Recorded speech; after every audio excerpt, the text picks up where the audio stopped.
Hayyee ashama kabajamtoota jaalatamtoota miseensota waldaa dargaggoota caffee hojii gamtaa waliigalaa sadarkaan kan jirtaniif akkasumas biyya keessaaf biyyaan ala warri jirtan hundi keessan nageenyi keenya bakka jirtanitti sinaa qaqqabu jecha.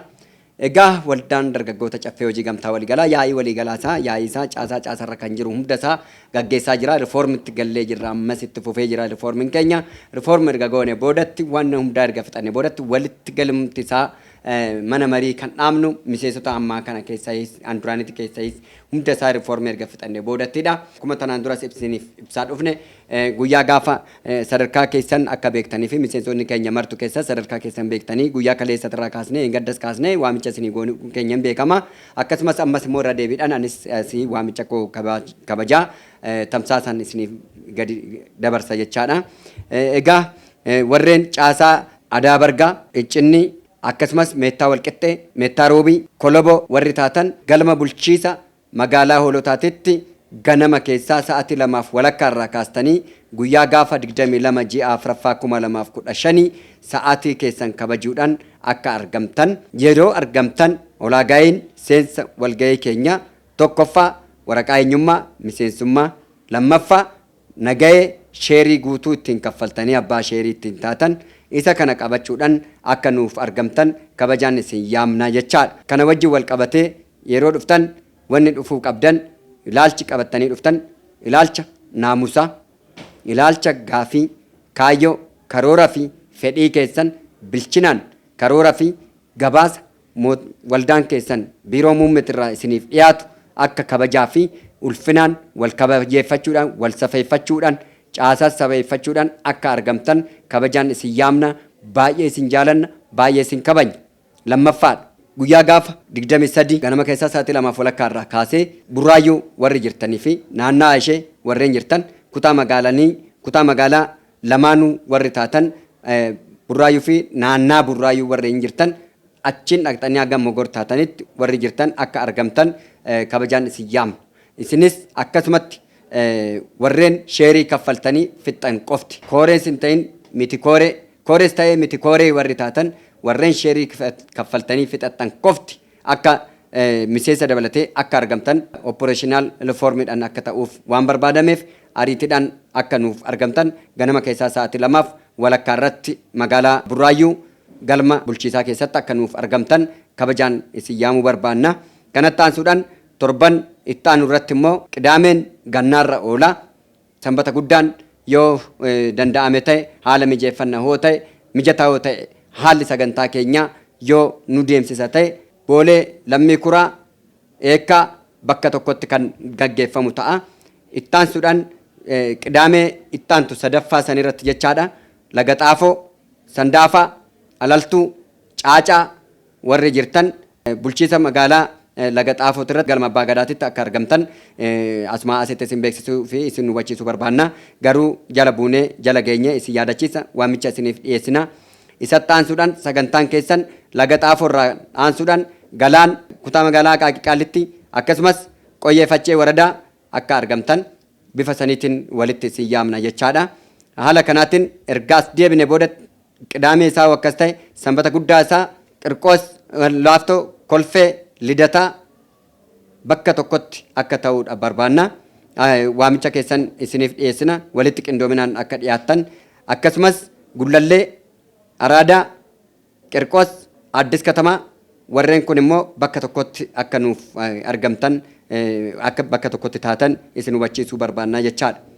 Bifa kanaan erga kana bakka 3 4 erga qoonnee finnee boodatti magaalaa Finfinnee keessaa yaa'ii keenya erga finnee booda akka waliigalaatitti yaa'ii keenya ariitiidhaan miseensonni mana mariidhaa erga hundaa'ee boodatti galma barkumee keessatti miseensonni keenya qulqullaa'e martusaa galma barkumeetti miseensi 15,400 miseensa keenya ta'an martu isaaniitiyyuu caata akka jalatti akka argamne fuula walii agarree keessumaa bulchiisota muummechoota yookaan mootummaa naannoodhaa mootummaa federaalaa mootummaa magaalaa hunda keessaniyyuu qaamolee inni ilaallatu hundi bakka jirutti yaa'iin keenya isa jalqabaa konferensiin guyyaan kabaja hundeeffama waldaa keenyaa kan gaggeeffamu ta'a jechaadha. Kana fakkaata.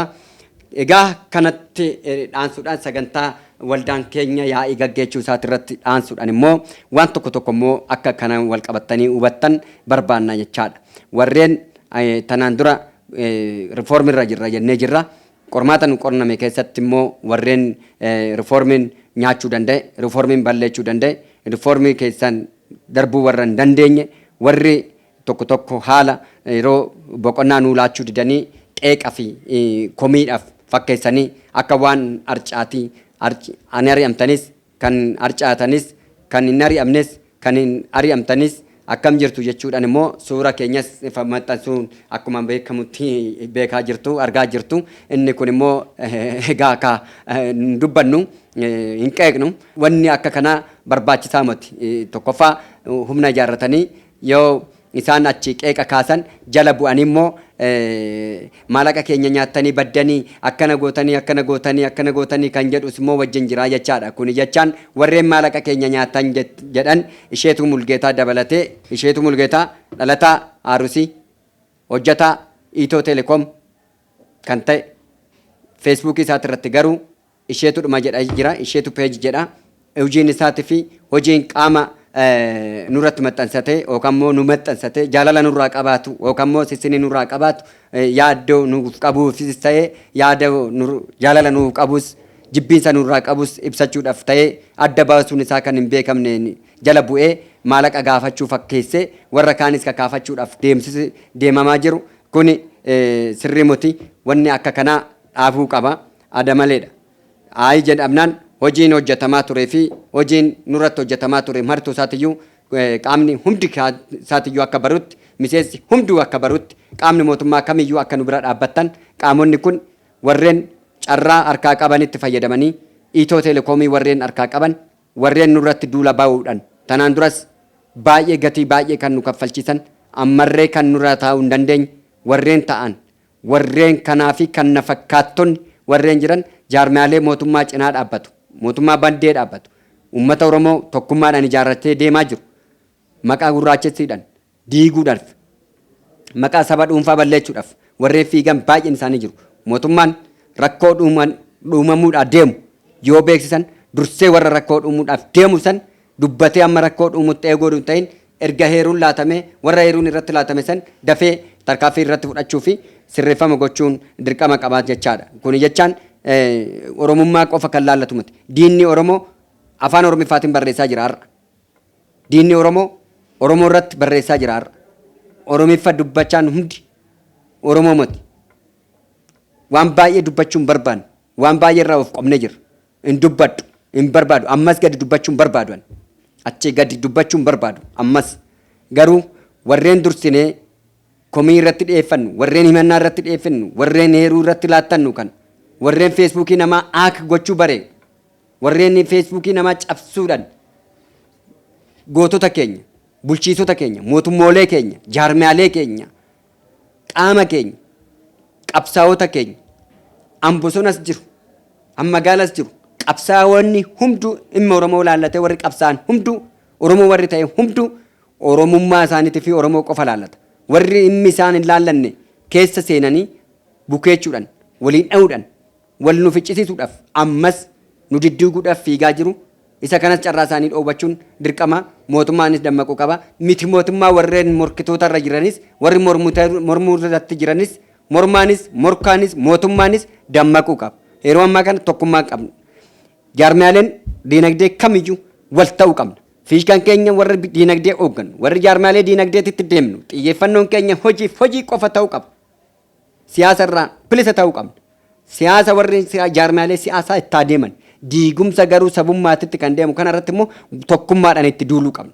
Tokkummaadhaan wal bira dhaabbachuu qabna. Oromummaa irratti dhufa waan ta'eef sabummaa irratti dhufa waan ta'eef kanaaf jaarmaaleen kamiyyuu wal jaaladhaa ammas tokko ta'a. Mormaan qabsaa'olee warri bosona jirus warri immoo mootummaa irra jirus warri immoo magaala keessatti qabsaa jirus warreen jaarmaalee diinagdee taatanis hundi keenya garaagarummaan qabnu Oromummaa irratti tokkodha. Oromummaan keenya tokko hodaa takkitti wajjin qabnu hodaa tokkicha qabnu sirna gadaa tokkicha wajjin qabnu sirna gadaa hodaa takka jalatti teenyee waliin haasa'uun dirqama murteessaa fi barbaachisaadha. Eenyumtuyyuu qeeqa barbaachisa taanaan qeeqa dhiisuu qaba. gorsuu qabda, itti himuu qabda, qaamaan argachuu qabda, itti hirmaadhu, itti dhiyaadhu, itti haasa'i. San kan darbe garuu warreen miseensa waldaa kanaan taane peejii waldaa jalas taa'e peejii dhuunfaa isaati irratti maqaa waldaa kanaa dha'uudhaan waldaa kana qeequu namuu hin danda'u, mirgas hin qabu. Warreen ani sheeridha jedhu gaggeessaa miti, gaggeessaa ta'uu miti, sheer baay'izawee kanarratti akka hubattan miseensonni keenya kooree baay'een isaa warri koorummaa keessaa ari'amuu danda'aman miseensummaa keessaa duraan waan kooree ta'aniif sheerii isaanii oduun kaffalin miseensota irratti murteessuu malee ofirrattis murteessuun akka jiru beekuu qabu. Seerri nuyi baasnu nus akka nu balleessu beekuu qabna. Sababni isaa kooree keenya kan turan warri sheerii hin qabne akka miseensa kamirratti tarkaanfii fudhatametti kooree irrattis tarkaanfii fudhatamee jira. Kooree warra sheerii hin qabne mee dhuguma warri kooree keessaa warri ari'amnes jedhamittu warri barreeffatan kun keessattuu obboleessi keenya baay'ee jaalannu, baay'ee kabajaa kan turre, baay'ee kan kabajaa turre, kan kabajnu dogongoratti oduun deebiin akka of dhoksu, akka of deebisu, akka of gorsu. Ani barbaadu mee dhuguma Taammanaa Mulgeetaa ani miseensa hoo jedhu dirqama koo bahee sheer holdariidha jedha hoo ta'e sheer sartifikeetti isaatii fi nagaa sheerii ittiin kaffale nuuf haa gadhiisu. Poosti nu haa godhu, kara inboksitti nu haa ergu. Yookaan kanuma ofiitirratti peejiidhuma ofiitirratti peejii lama qaba. Taammanaa Mulgeetaa karoorsaatii fi Taammanaa Mulgeetaa peejii jedha. Lamaan isaatirraaf tuumee nuuf haa gadhiisu. Isa qofaa miti, isa fakkaattonnis martu isaaniitiyyuu. Isheetunis mee ani miseensa jedhu isheetu miseensa yoo ta'e dhuguma miseensummaadhuma waraqaa eenyummaa miseensummaa isaatiyyuu mee nuuf haa gadhiisu. Kanaaf warri maallaqa keenya nyaattan jedhu warri maalii qebarxessi yoo jedhee maqaa balleessii waldaa kanarratti deemu miseensa miti. Waggaa lamaan dura jedha, waggaa sadii jedha, waggaa sadiin dura waldaan kun hin jiru. Inni ijaaramne, inni hundoofne. Waggaa lamaan dura jedha, waggaa lamaan dura sheerii guuruun calqabne nuyi. Seera qabna, labsii qabna, 985 muraa 2009 hundaa'e jalatti kan ijaaramne. Akkamitti inspeekshiniin dabarsa. Kanaaf warri miseensa hin taane bineensummaa keessanitti warri deemuu barbaadan bineensummaa irraa of deebisa. Obboleessa warri turtan immoo obboleessa keenya warri turtan amma immoo miseensummaatti deebitan malee bineensa miti, diinas miti of deebisa. Keessattuu baay'ee namni kabajnu Taammanaa Mulgeetaa sirrii miti gochi godhamaa jiru maqaa waldaa keenyatti wanni deemamaa jiru sirrii miti rakkoo jiru irratti akka of laalu adaraan jedha miseensi marti keessan akka dammaqiisan eeggattan warra baay'ee harcaasne namoota baay'eetu harcaa'e ganaa dhufu ammas of eeggannoodhaan akka eeggattan sirrii miti waan ta'eef warra baay'ee balleechine miseensi kamuu nutti murteessu maaliif jennaan hattuu gantuu fi galtuu ofirraa yaasuun dirqama waan ta'eef yaasnee jirra. In yaasna boruus hin yaasna. Yaasuu qofa miti warri seeratti dhiyaachaa jiran baay'ee jira. Ganaa seeratti kan dhiyaachaa seeraan kan barbaadamaa jiran baay'eetu jira. Seeratti dhiyeeffannee kan jirru baay'eetu jira. Kanaaf seeraan itti deemna. Kanaafuu jabaattanii cimtanii humna nuuf taatan miseensonni keenya martu eenyumtuyyuu lafee dhiiga qeerroof qarreedha. Lafeef dhiiga qeerroof qarree uummata Oromoodha. Bu'aan qabsoo jijjiirama kanaa agataanetti wal nyaachuun hin jiru. Gongoma haa badan hin nyaatamu hin nyaannu. Wal fixuu dhufa malee nyaatamanii baduu dhufa malee hin nyaannu. Liqii waan dhoobannuuf waan birrii dhuunfaan gaafatamee wanni dhoowwatamu baay'een isaa yoo hin dubbannu wanni jennu baay'ee jira. Kanaaf dafqa dargaggeessaa dafqa ilmaan hiyyeessaa dabarsinee laannuun rakkoo baay'een irratti dhuume waan ta'eef rakkoo sanis baasnee jirra. Adaraa miseensi martu keessan hubannoodhaan akka eeggattan adaraan isiniin jedha kabajooma isinan jaaladha horaa bulaa jabaadhaa. Injifannoon kan waldaa dargaggoota caffee hojii gamtaa walii galaa haa ta'u.